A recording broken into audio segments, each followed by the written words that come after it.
절호동무, 자네 가족 전부 어디로 갔나? 철호 동무, 자네 가족 전부 어디로 갔나? 그 말을 듣는 순간 심장이 멎는 줄 알았습니다. 2004년 겨울 영하 20도의 평양. 저는 지금 그날 밤 이야기를 하려 합니다. 북한 핵개발의 심장부에서 20년을 바친 물리학자가 어떻게 조국을 등지고 얼어붙은 두만강을 건너게 되었는지, 이 영상을 끝까지 보시면 왜 조선의 보배라 불리던 핵기술자가 목숨을 걸고 탈출할 수밖에 없었는지 아시게 될 겁니다. 구독과 좋아요 부탁드립니다. 1993년 10월의 어느 아침이었습니다. 영변 핵연구소의 새벽 공기는 늘 차갑고 비릿했습니다.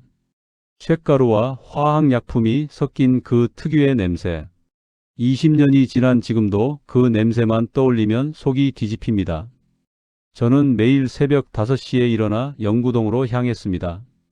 조국의 핵무력 건설이라는 거창한 구호 아래 우리는 잠을 줄여가며 원심불리기 앞에 서 있었습니다. 안개가 자욱하게 낀 그날 아침, 저는 평소처럼 영구동 3층 제 사무실로 들어섰습니다. 책상 위에 빨간 봉투 하나가 놓여 있었습니다. 특별 통지문. 손끝이 떨렸습니다. 북한에서 빨간 봉투는 두 가지 의미입니다. 특진이거나 숙청이거나. 봉투를 뜯는 손에서 땀이 났습니다. 내용은 이랬습니다. 한철호 동무는 다음 달부터 제2핵물질생산시설 책임연구원으로 임명됨. 특진이었습니다. 하지만 기쁘지 않았습니다. 아, 드디어 올 것이 왔구나. 제2시설. 그곳이 어떤 곳인지 저는 너무 잘 알고 있었습니다. 플루토늄 재처리 공장. 핵폭탄의 심장을 만드는 곳. 한번 들어가면 평생 나올 수 없는 곳. 저는 창밖을 바라보았습니다. 멀리 냉각탑의 거대한 실루엣이 안개 속에서 어렴풋이 보였습니다. 저 탑에서 피어오르는 수증기. 그것이 평화로운 발전의 증거인지 파멸의 전조인지 그때는 몰랐습니다. 점심때 구내식당에서 선배 리광수 박사를 만났습니다. 그는 5년 전 제2시설로 발령받은 뒤 백발이 되어 있었습니다. 50살도 안 된 사람이. 축하하네, 철호 동무. 그가 국수를 후루룩 빨아들이며 말했습니다. 눈은 웃고 있었지만 그 안에 어떤 감정도 없었습니다. 광수 선배, 그쪽 상황이 어떻습니까? 허허, 좋지. 조국을 위해 일하는데 뭐가 어렵겠나? 그 순간 그의 손이 보였습니다. 검게 탄 손톱, 군데군데 벗겨진 피부, 방사선 피폭의 흔적이었습니다. 이 사람 몇 년이나 더 살 수 있을까? 가족들은 건강하신가요? 아, 우리 애들은. 그가 말을 멈췄습니다. 국수 그릇에 시선을 고정한 채. 잘 있네? 거짓말이었습니다. 저는 알고 있었습니다. 그의 아들이 작년에 백혈병으로 죽었다는 것을. 그날 밤 저는 잠들지 못했습니다.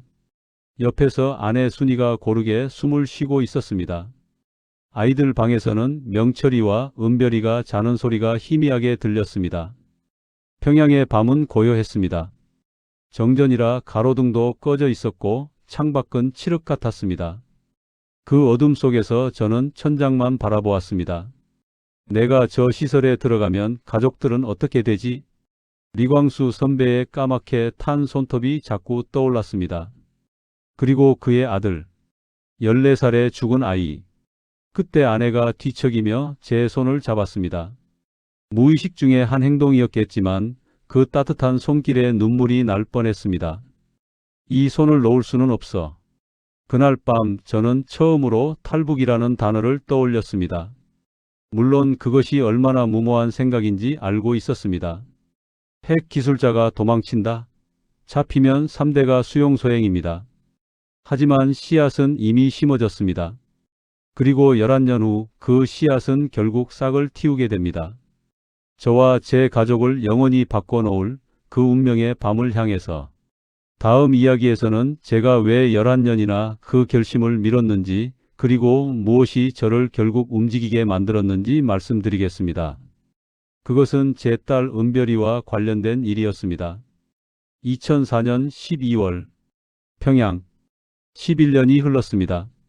저는 이미 제2 핵물질 생산 시설의 수석 연구원이 되어 있었습니다. 머리카락은 반쯤 휘어졌고 몸에선 늘 피로가 떠나지 않았습니다. 방사선 피폭 검사에서 주의 단계를 받은 지도 3년째였습니다. 하지만 그것보다 더 저를 무너뜨린 것은 따로 있었습니다. 그날 저녁 퇴근하고 집에 들어서자 아내가 현관에 서 있었습니다. 평소 같으면 저녁 준비를 하고 있을 시간이었습니다. 여보, 왜 그래? 아내의 얼굴이 창백했습니다. 손에는 구겨진 종이 한 장이 들려 있었습니다. 은별이가 목소리가 떨렸습니다. 저는 아내의 손에서 종이를 빼앗았습니다. 조선노동당 평양시위원회 통지문. 한은별 학생은 출신 성분 재심사 결과에 따라 김일성 고급중학교 입학 자격을 박탈함. 다리에 힘이 풀렸습니다. 은별이는 그해 16살이었습니다. 어릴 때부터 수학에 뛰어난 재능을 보였고 제 뒤를 이어 과학자가 되겠다던 아이였습니다. 아버지, 저 김일성 고급중학교 가면 나중에 김일성 종합대학 물리학부 갈 수 있죠? 그렇게 눈을 반짝이던 아이였습니다. 그런데 출신 성분 문제라니. 저는 혁명 열사 후손도 아니지만 적어도 핵심 계층으로 분류되어 있었습니다. 핵 기술자가 핵심 계층이 아니면 누가 핵심 계층이란 말입니까? 이틀 후 저는 평양시당 간부를 찾아갔습니다. 허리를 90도로 숙이고 아이 이야기를 꺼냈습니다. 동무 분명히 착오가 있을 겁니다. 제 딸아이는 한철호 동무. 간부가 제 말을 잘랐습니다. 그는 담배를 깊이 빨아들이더니 연기를 제 얼굴에 내뿜었습니다. 동무 처가 쪽 삼촌이 6.25 때 월남한 거 알지? 심장이 멎었습니다. 그건 50년도 더 된 일입니다. 저희 장인어른은 피는 못 속이는 법이야. 그가 싸늘하게 웃었습니다. 동무가 아무리 나라에 공헌해도 피는 어쩔 수 없어.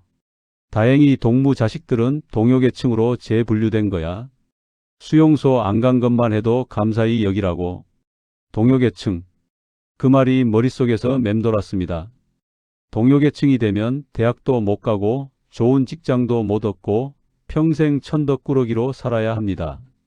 이놈이 지금 뭐라고 한 거지? 주먹이 떨렸습니다. 하지만 저는 아무것도 할 수 없었습니다. 그의 책상 위에 놓인 전화기 하나면 제 가족 전체가 아오지 탄광으로 끌려갈 수 있었으니까요. 집에 돌아와 아이들 방문 앞에 섰습니다. 문틈 사이로 은별이가 교과서를 보며 울고 있는 게 보였습니다. 언니, 그만 울어. 그래도 언니는 똑똑한데 뭘? 명철이가 동생을 달래고 있었습니다.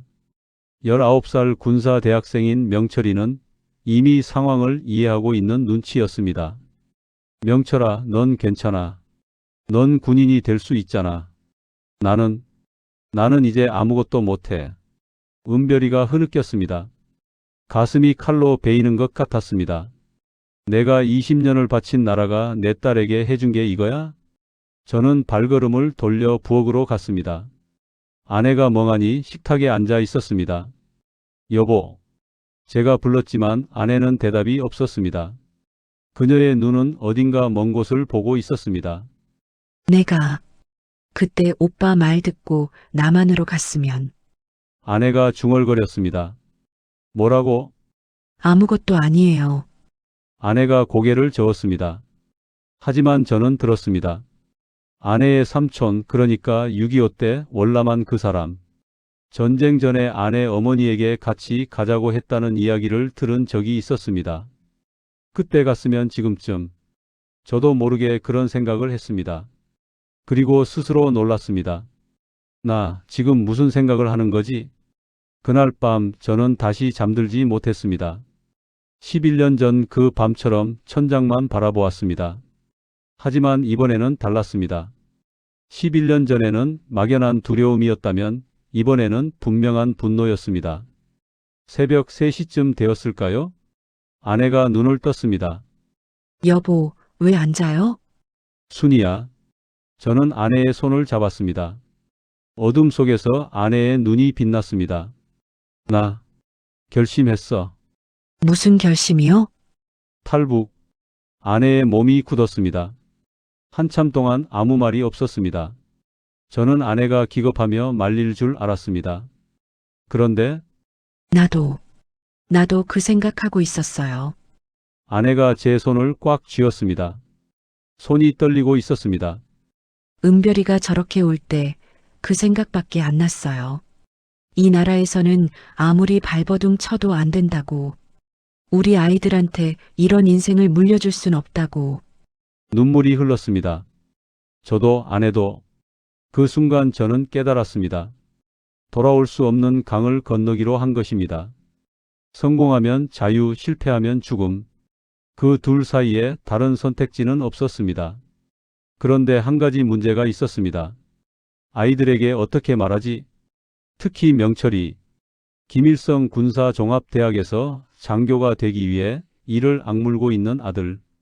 당과 수령에 대한 충성심으로 가득 찬 그 아이에게 탈북이라는 말을 어떻게 꺼낸단 말입니까? 그것은 또 다른 벽이었습니다. 하지만 그 벽을 넘는 일은 생각보다 빨리 찾아왔습니다. 그것도 가장 예상치 못한 방식으로. 2005년 3월 탈북을 결심한 지 석 달이 지났습니다. 하지만 저와 아내는 아직 아무런 행동도 하지 못하고 있었습니다. 어디서부터 시작해야 할지 몰랐습니다. 북한에서 탈북은 조국 반역죄입니다. 계획 단계에서 발각되어도 총살이고 가족 전체가 정치범 수용소로 끌려갑니다. 정보를 얻으려 해도 누구에게 물어볼 수 없었습니다. 단 한마디 잘못 꺼냈다가는 끝입니다. 그런데 뜻밖의 곳에서 실마리가 풀렸습니다. 그해 봄, 저는 베이징 학술회의 참석 명령을 받았습니다. 핵 물리학 관련 국제 세미나, 물론 북한에서 보내는 관리 대상 해외 출장이었지만 중요한 건 중국 땅을 밟을 수 있다는 것이었습니다.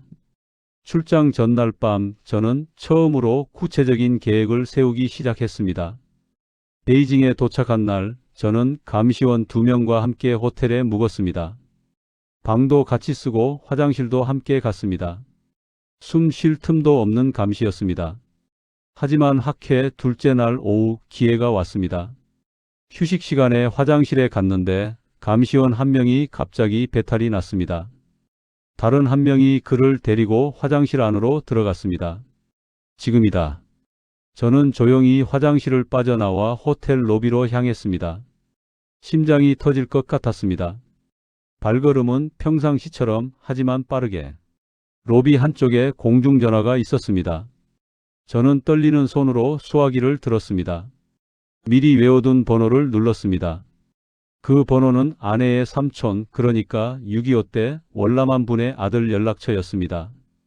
아내가 몇 년 전 장마당 시장에서 몰래 구한 정보였습니다. 여보세요? 낯선 남자 목소리가 들렸습니다. 서울 말씨였습니다. 저는 평양에서 온. 목소리가 떨렸습니다.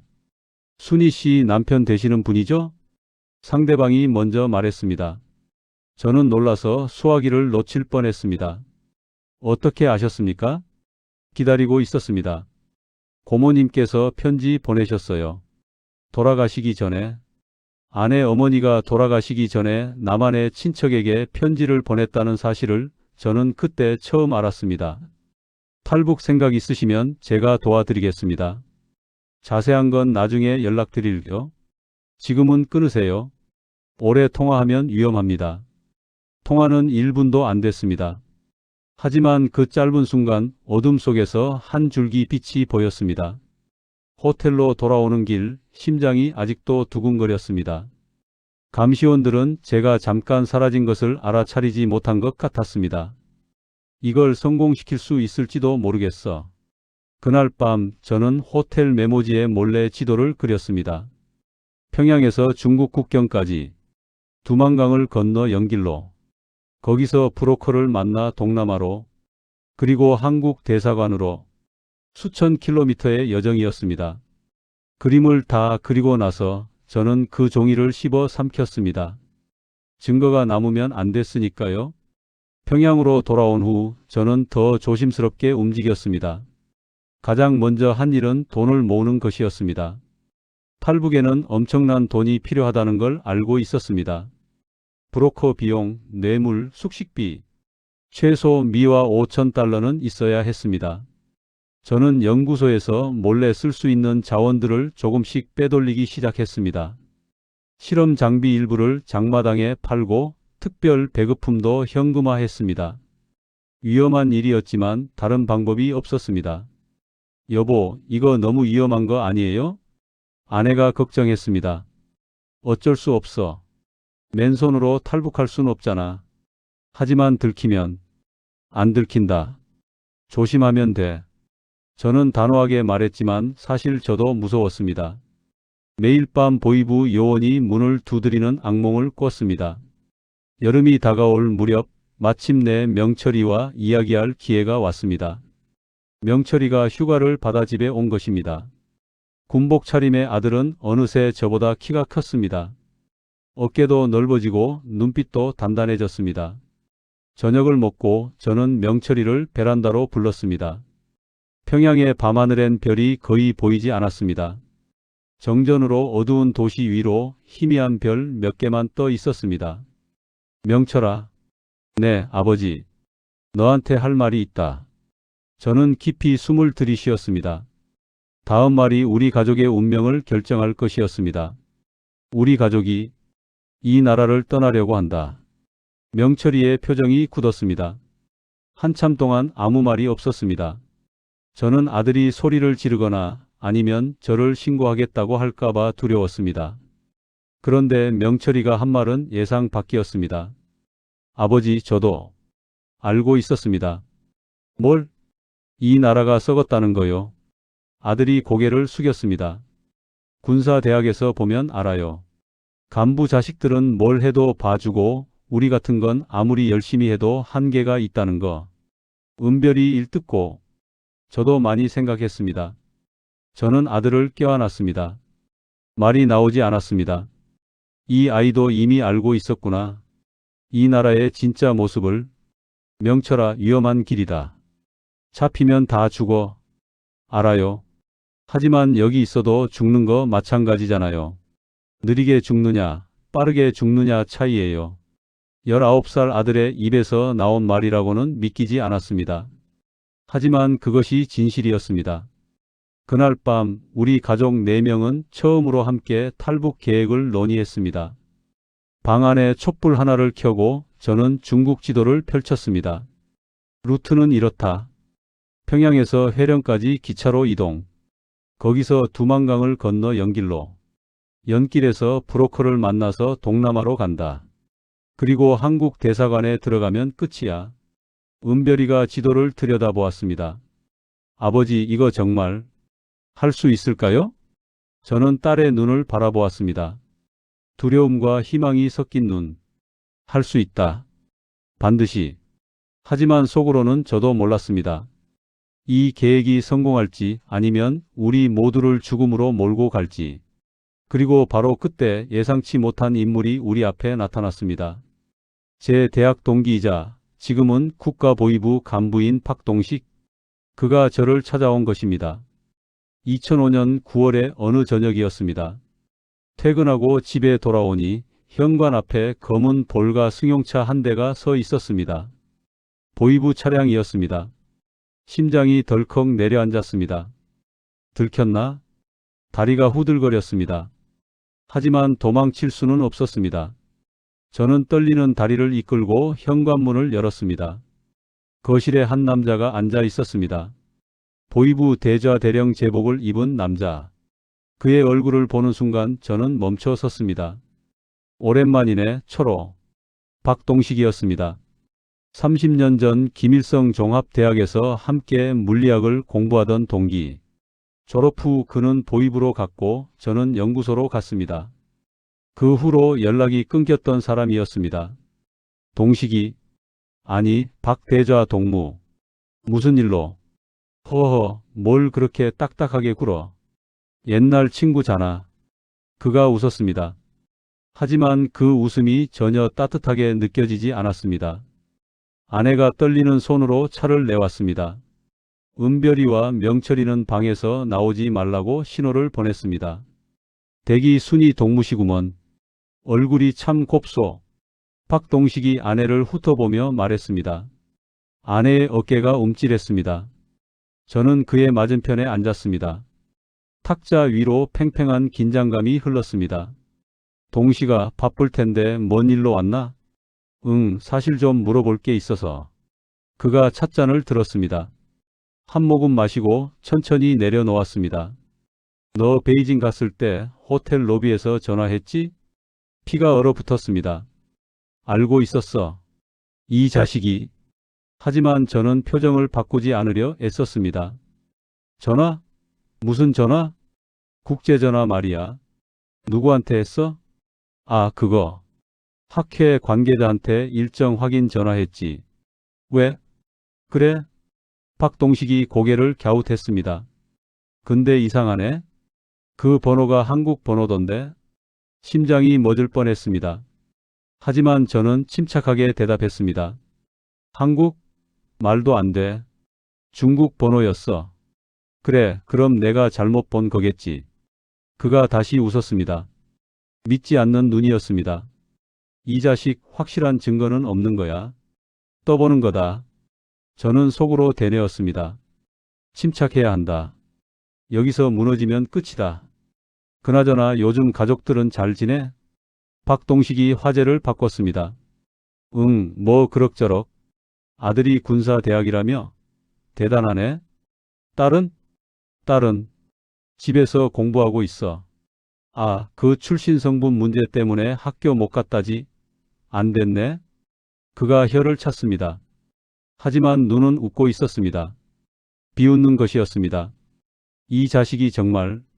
주먹이 떨렸습니다. 하지만 꾹 참았습니다. 뭐 어쩔 수 없지. 당이 결정이니까. 그래, 당의 결정. 그게 제일 중요하지. 박동식이 일어섰습니다. 오늘은 그냥 옛 친구 얼굴 보러 왔어. 다음에 또 오지. 그가 현관으로 향했습니다. 문을 열다가 뒤를 돌아보았습니다. 아, 참. 한 가지만 기억해. 뭔데? 요즘 탈북자가 늘어서 위에서 단속을 강화하래. 특히 기술자들. 혹시 주변에 이상한 사람 있으면 알려줘. 그가 싸늘하게 웃었습니다. 우리 사이잖아. 그 정도는 해줄 수 있지? 문이 닫혔습니다. 차 소리가 멀어져 갔습니다. 저와 아내는 한참 동안 움직이지 못했습니다.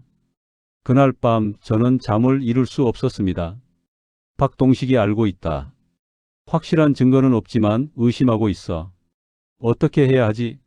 계획을 중단해야 하나? 머릿속이 복잡했습니다. 새벽 2시쯤 갑자기 밖에서 자동차 소리가 들렸습니다. 저는 벌떡 일어나 창문으로 갔습니다. 검은 차 한 대가 우리 집 앞에 서 있었습니다. 잡으러 왔나? 온몸에 식은땀이 흘렀습니다. 저는 아내를 깨우려고 했습니다. 그런데 차에서 내린 사람은 보이부 요원이 아니었습니다. 박동식이었습니다. 혼자. 그가 주위를 두리번거리더니 우리 집 문을 조용히 두드렸습니다. 철호야, 나야. 문 열어. 저는 혼란스러웠습니다. 이 시간에 왜 혼자서? 문을 열자 박동식이 빠르게 안으로 들어왔습니다. 그의 표정이 낮과는 완전히 달랐습니다. 빨리 불 끄고 이야기하자. 저는 그가 시키는 대로 했습니다. 어둠 속에서 그의 얼굴이 희미하게 보였습니다. 뭔 일이야? 낮에 온 것도 모자라서. 철호야. 그가 제 말을 잘랐습니다. 나도 탈북할 거야. 귀를 의심했습니다. 뭐라고? 나도 탈북한다고. 너랑 같이. 무슨 소리야? 너 보이부 간부잖아. 왜? 그러니까 아는 거지. 이 나라가 얼마나 썩었는지. 박동식이 한숨을 쉬었습니다. 나 오래전부터 계획하고 있었어. 근데 혼자선 무리야. 너처럼 중국에 연줄 있는 사람이 필요했어. 그래서 낮에 온 게 내 부하들한테 보여주려고. 널 의심해서 조사하는 것처럼. 그래야 나중에 내가 빠져도 의심 안 받지. 저는 그의 얼굴을 뚫어지게 쳐다보았습니다. 거짓말인지 진심인지 분간이 안 됐습니다. 어떻게 믿어? 내가 함정 파는 거 아니라는 걸? 철호야. 박동식이 제 어깨를 잡았습니다. 우리 30년 친구잖아. 내가 그럴 놈으로 보여? 30년 동안 연락도 없다가 갑자기 나타나서 그런 말을 하면 누가 믿어? 증거가 필요하면 줄게. 그가 주머니에서 접힌 종이를 꺼냈습니다. 이건 내가 빼돌린 국경 경비 배치표야. 다음 달 언제 어디 경비가 가장 허술한지 다 나와 있어. 저는 그 종이를 받아들었습니다. 손이 떨렸습니다. 왜 이런 짓을 하는 거야? 가족 때문이야. 나도 아들이 있어. 걔가 탈북자 색출 작전에 투입됐다가 양심의 가책에 자살 시도했어. 살리긴 했는데 그의 목소리가 떨렸습니다. 내 아들이 무고한 사람들 잡아서 고문하는 일을 시키면서 나는 그걸 막을 수가 없었어. 이 나라에 있는 한 어쩔 수가 없어. 저는 한참 동안 말을 잇지 못했습니다. 그래서 그랬구나. 이 자식도 지옥에서 살고 있었구나. 그래서 어떻게 하자는 거야? 다음 달 11월 국경 경비가 교대하는 틈을 노려. 내가 길을 안내할게. 내 가족이랑 같이. 결단의 순간이었습니다. 믿어야 하나 말아야 하나? 저는 아내의 방 쪽을 바라보았습니다. 아이들이 자고 있을 방. 알았어. 믿어보겠어. 박동식이 손을 내밀었습니다. 저는 그 손을 잡았습니다. 차갑고 떨리는 손이었습니다. 우리는 그날 밤 어둠 속에서 운명의 동맹을 맺었습니다. 하지만 저는 아직 몰랐습니다. 이 동맹이 우리를 구원할지 아니면 더 깊은 구렁텅이로 밀어넣을지. 2005년 11월 18일 함경북도 해령 D-Day가 왔습니다. 우리 가족은 이틀 전 평양을 떠났습니다. 친척 경조사를 핑계로 휴가를 냈고 기차를 타고 해령까지 내려왔습니다. 박동식은 하루 뒤에 따로 출발해서 합류하기로 했습니다. 해령은 두만강변의 작은 도시였습니다. 강 건너편이 바로 중국 연변 조선족 자치주. 직선거리로 100m도 안 되는 곳에 자유가 있었습니다. 하지만 그 100m가 지옥과 천국의 경계선이었습니다. 우리는 허름한 여인숙의 짐을 풀었습니다. 방 한 칸에 온돌이 전부인 곳이었습니다. 창문 틈으로 찬바람이 들어왔고 아내와 은별이는 서로를 껴안고 떨고 있었습니다. 명철이가 창밖을 내다보며 말했습니다. 아버지, 강이 얼었습니다. 저도 창가로 갔습니다. 두만강이 보였습니다. 어둠 속에서 하얗게 얼어붙은 강. 그 위로 간간히 불빛이 움직였습니다. 경비대의 순찰이었습니다. 저 위를 건너야 해. 심장이 빠르게 뛰었습니다. 밤 9시 박동식이 도착했습니다. 그는 민간 복장이었습니다. 보이부 대자의 모습은 온데간데 없고 지친 표정의 중년 남자가 문을 열고 들어왔습니다. 고생했어. 저는 그에게 따뜻한 물을 건넸습니다. 그가 손을 호호 불며 받아들었습니다. 경비 상황 확인했어. 자정부터 새벽 2시 사이에 움직인다. 그때 순찰 교대가 있어서 30분 정도 공백이 생겨. 30분이면 충분해? 충분해야 해. 박동식이 단호하게 말했습니다. 그때 은별이가 조용히 물었습니다. 아저씨, 혹시 아저씨 가족은요? 박동식의 표정이 굳었습니다. 아들은 먼저 보냈어. 일주일 전에. 지금쯤 연길에 있을 거야. 따님은요? 딸은 없어. 아들 하나야. 저는 그의 눈을 보았습니다. 무언가를 숨기고 있는 눈이었습니다. 하지만 캐묻지 않았습니다. 지금은 그럴 때가 아니었습니다. 밤 11시 우리는 여인숙을 나섰습니다. 두만강변까지는 걸어서 20분 거리였습니다. 길은 어두웠습니다. 손전등도 켤 수 없었습니다. 우리는 달빛에 의지해 조심스럽게 걸었습니다. 발밑에서 눈이 빠드득빠드득 소리를 냈습니다. 강변에 도착했을 때 저는 숨을 삼켰습니다. 두만강이 눈앞에 펼쳐져 있었습니다. 얼어붙은 강물 위로 달빛이 하얗게 빛났습니다. 아름다웠습니다. 그리고 무서웠습니다. 저쪽이 중국이야. 박동식이 강 건너를 가리켰습니다. 어둠 속에 희미한 불빛들이 보였습니다. 연변 마을의 불빛, 자유의 불빛. 지금 간다. 절대 뛰면 안 돼. 얼음이 깨질 수 있어. 빠르게 걷는 거야. 우리는 강 위로 첫 발을 내딛었습니다. 얼음이 삐걱거렸습니다. 아내가 제 손을 꽉 잡았습니다. 은별이는 명철이 손을 잡고 있었습니다. 한 발, 또 한 발. 중간쯤 왔을 때 갑자기 멀리서 소리가 들렸습니다. 거기서 손전등 불빛이 우리를 향해 다가왔습니다. 경비대였습니다. 안 돼. 교대 시간이 아직 안 됐어? 뛰어. 박동식이 소리쳤습니다. 우리는 미끄러운 얼음 위를 달리기 시작했습니다. 총소리가 났습니다. 탕, 탕, 탕. 총알이 얼음을 스치며 파편을 튀겼습니다. 아내가 비명을 질렀습니다. 저는 아내의 손을 놓지 않고 끌었습니다. 멈춰. 멈추지 않으면 쏜다. 뒤에서 고함 소리가 들렸습니다. 멈추면 죽어. 뛰어야 해. 다리가 아팠습니다. 폐가 터질 것 같았습니다. 하지만 멈출 수 없었습니다. 그때였습니다. 발밑에서 얼음 깨지는 소리가 났습니다. 아버지. 은별이의 비명이 들렸습니다. 고개를 돌리니 명철이가 얼음 틈에 한쪽 다리가 빠져 있었습니다. 명철아. 저는 뒤로 돌아가려 했습니다. 아버지 가세요. 저 괜찮아요. 명철이가 소리쳤습니다. 그가 필사적으로 얼음 위로 몸을 끌어올리고 있었습니다. 박동식이 명철이를 잡아 끌어올렸습니다. 빨리. 우리는 다시 달렸습니다. 드디어 중국 쪽 강변이 보였습니다. 마지막 힘을 쥐어짜서 뛰었습니다. 발이 땅에 닿았습니다. 중국 땅. 해냈어. 아내가 무릎을 꿇었습니다. 저도 그 옆에 쓰러졌습니다.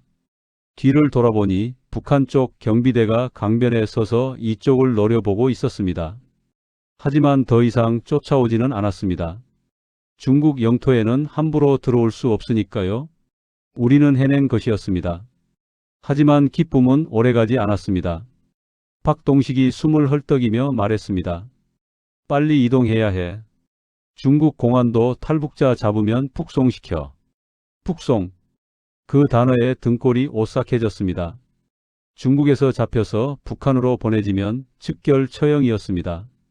브로커가 어디 있어? 영길. 여기서 차로 2시간 거리야. 내가 미리 연락해뒀어. 우리는 다시 일어섰습니다. 명철이가 절뚝거렸습니다. 얼음에 빠졌을 때 발목을 다친 것 같았습니다. 오빠, 괜찮아? 은별이가 걱정스럽게 물었습니다. 괜찮아. 걸을 수 있어. 명철이가 이를 악물었습니다. 어둠 속을 걸었습니다. 낯선 땅, 낯선 냄새. 하지만 아직 자유는 아니었습니다. 1시간쯤 걸었을 때 길가에 트럭 한 대가 서 있었습니다. 박동식이 손짓했습니다. 저거야. 브로커가 보낸 차. 트럭 운전석에서 남자가 내렸습니다. 조선족 같았습니다. 박 선생이요? 그래. 빨리 타요. 날이 밝기 전에 연길 가야 해요. 우리는 트럭 뒷칸에 올라탔습니다.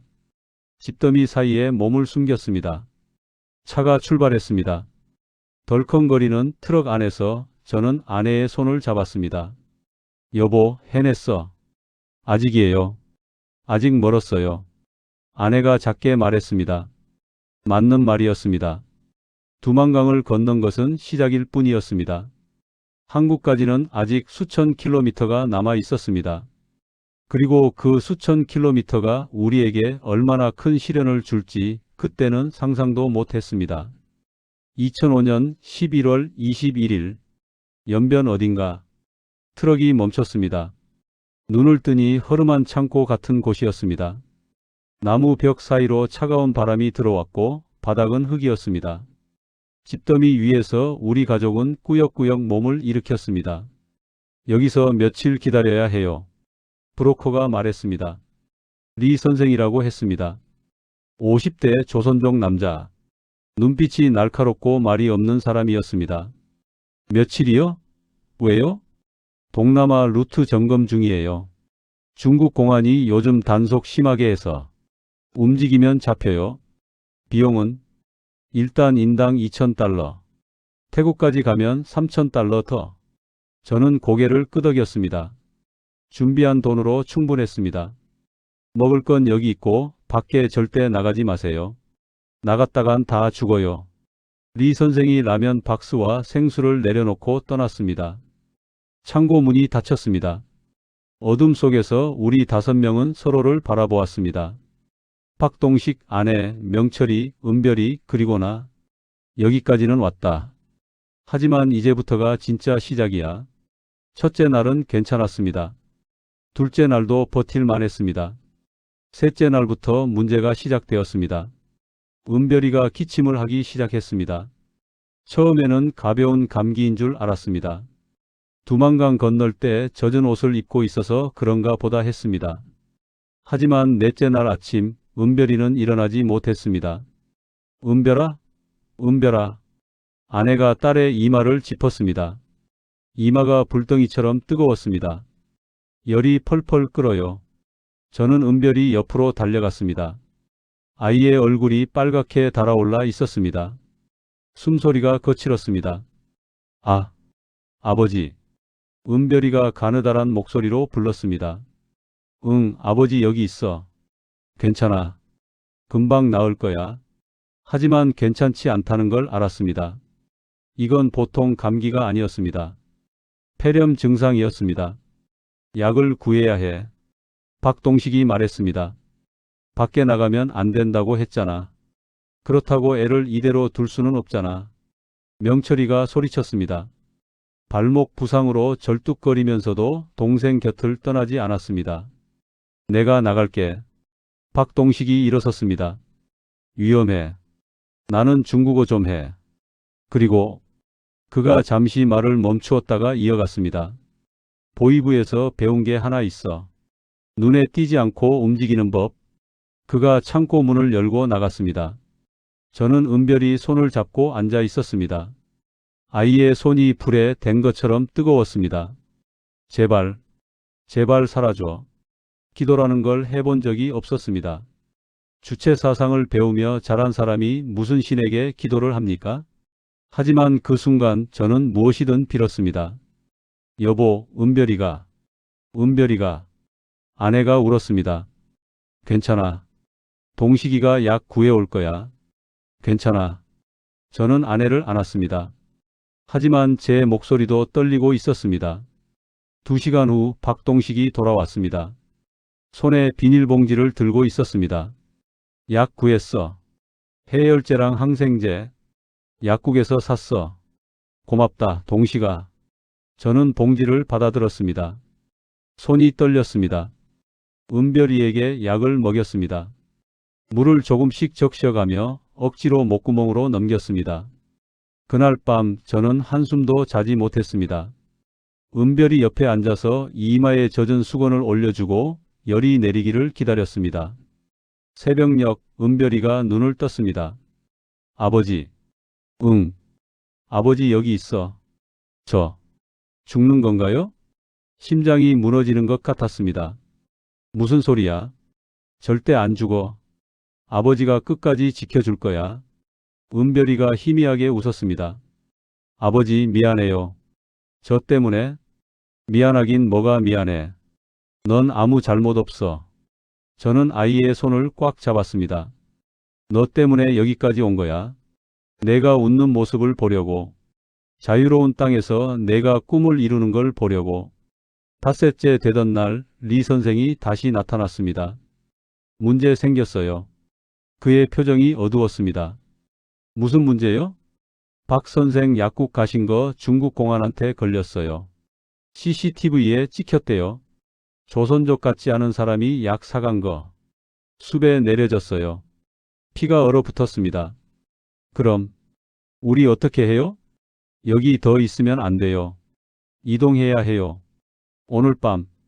딸이 아파요. 움직일 수 없어요. 아내가 소리쳤습니다. 움직이든 안 움직이든 잡히면 죽어요. 선택하세요. 리 선생이 싸늘하게 말했습니다. 저는 은별이를 바라보았습니다.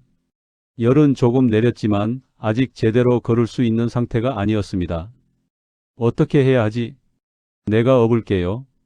명철이가 말했습니다. 발목 다쳤잖아. 괜찮아요. 은별이보다 무겁진 않아요. 명철아. 아버지, 제가 동생 지킬게요. 걱정 마세요. 19살 아들의 눈에 결의가 서려 있었습니다. 저는 고개를 끄덕였습니다. 알았다. 이동한다. 그날 밤 우리는 다시 어둠 속으로 걸어 들어갔습니다.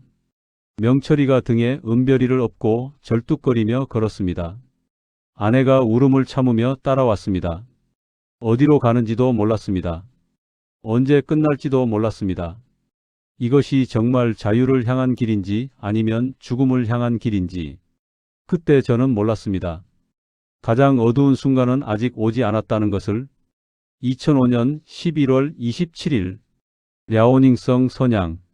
우리는 일주일째 도망치고 있었습니다. 연길에서 선양까지 트럭을 갈아타고 걷고 또 숨었습니다. 중국 공안의 눈을 피해 밤에만 움직였습니다. 낮에는 폐가, 창고, 때로는 산속 동굴에서 숨을 죽였습니다. 은별이는 조금씩 나아지고 있었습니다. 열은 내렸지만 기침이 남아 있었습니다.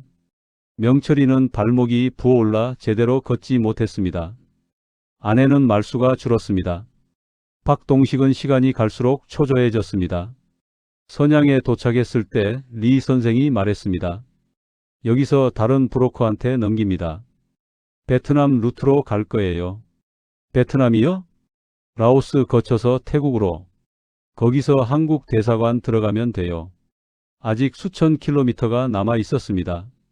하지만 희망이 보였습니다. 그날 저녁 새 브로커를 만나기로 했습니다. 선양 외곽의 작은 식당. 저와 박동식만 가기로 했습니다. 여보, 조심해요. 아내가 걱정스럽게 말했습니다. 걱정 마. 금방 돌아올게. 저는 아내의 손을 잡았다 놓았습니다. 그것이 그날 아내에게 한 마지막 말이 될 줄은 몰랐습니다.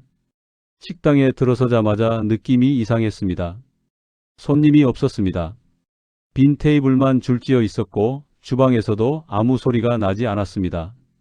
뭔가 이상해. 저는 박동식에게 속삭였습니다. 나도 느꼈어. 나가자. 우리가 뒤를 돌았을 때 문이 열렸습니다. 중국 공안 5명이 들어왔습니다. 총을 들고 움직이지 마라. 중국어로 소리쳤습니다. 끝났다. 다리에 힘이 풀렸습니다. 무릎 꿇어. 저는 무릎을 꿇었습니다. 박동식도. 차가운 바닥이 무릎뼈를 찔렀습니다. 공안 한 명이 다가와 제 뒤통수를 총 개머리판으로 내리쳤습니다. 눈앞이 번쩍했습니다. 탈북자 맞지? 어디서 왔어? 일행이 더 있어? 몰라요. 우리 둘뿐이에요. 거짓말. 또 한 대. 머리에서 피가 흘렀습니다. 다른 놈들 어디 숨었어? 말해. 저는 입을 다물었습니다. 가족을 팔 수는 없었습니다. 그때 박동식이 갑자기 소리쳤습니다. 내가 말하겠소. 동식아. 조용히 해, 철호. 박동식이 천천히 일어섰습니다. 일행이 더 있어. 숨어 있는 곳도 안다. 저는 믿을 수 없었습니다. 이 자식이 배신하는 거야? 동식아 뭐 하는 거야?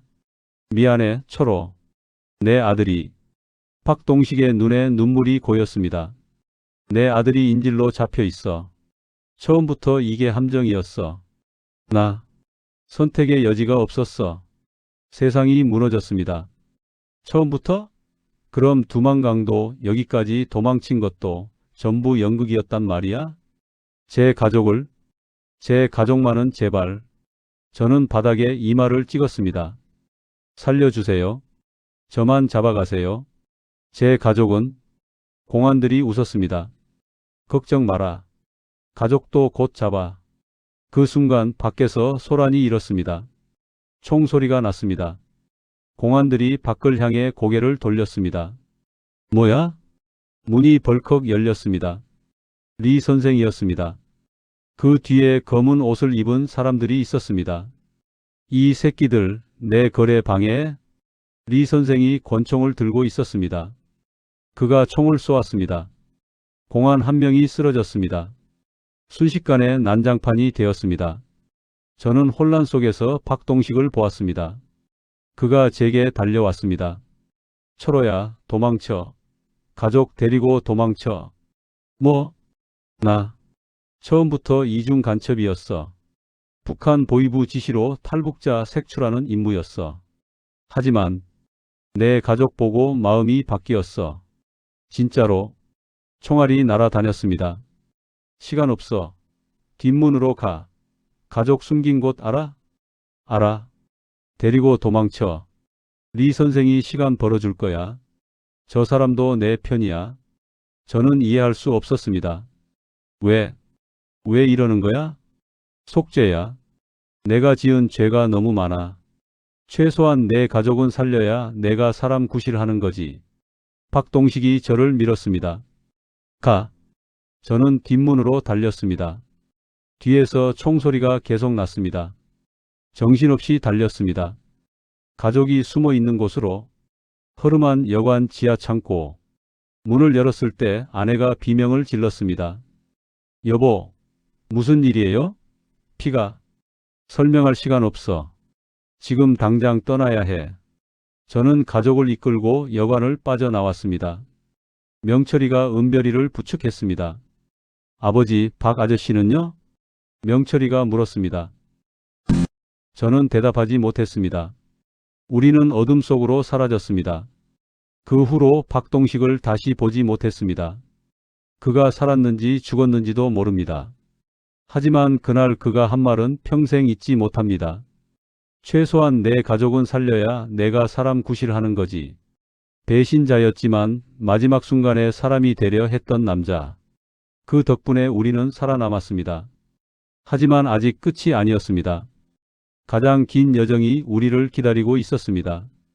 2006년 2월 태국 방콕 선양을 빠져나온 후 우리는 2달 동안 숨어 지냈습니다. 중국 남부를 거쳐 베트남 국경을 넘고 라오스 정글을 통과해 태국까지. 그 여정은 말로 다 할 수 없습니다. 밀림에서 맨발로 걸었고 강을 헤엄쳐 건넜고 굶주림과 싸웠습니다. 은별이는 기적적으로 완전히 회복했습니다. 명철이의 발목도 나았습니다. 아내는 10kg이 빠졌지만 눈빛만은 여전히 빛나고 있었습니다. 방콕에 도착한 날 저는 한국 대사관 앞에 섰습니다. 문 앞에 태극기가 펄럭이고 있었습니다. 저 깃발, 평생 증오하도록 교육받았던 깃발이었습니다. 미제의 꼭두각시 남조선 괴뢰의 상징. 하지만 그 순간 그 깃발이 세상에서 가장 아름다워 보였습니다.